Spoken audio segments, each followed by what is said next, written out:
Good morning. आज बऱ्याच दिवसांनी साईटवर आलेलो आहे. ऑलमोस्ट 1 वीक वेकेशनवर होतो.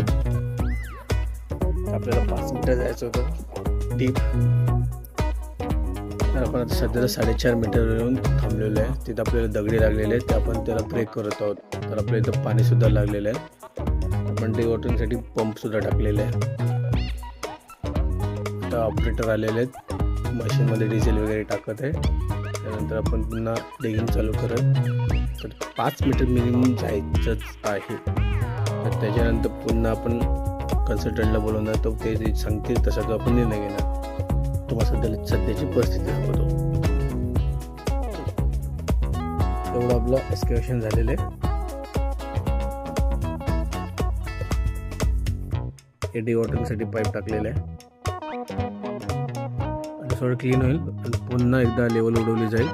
5 मीटरला खोदल्यानंतर कन्सल्टंट येतील, मध्ये आपल्याला सांगतील बाबा काम चालू करायचं आहे की नाही करायचं, की अजून डीप जायचं आहे. सो फॉलो करून ठेवा पुढच्या अपडेटसाठी.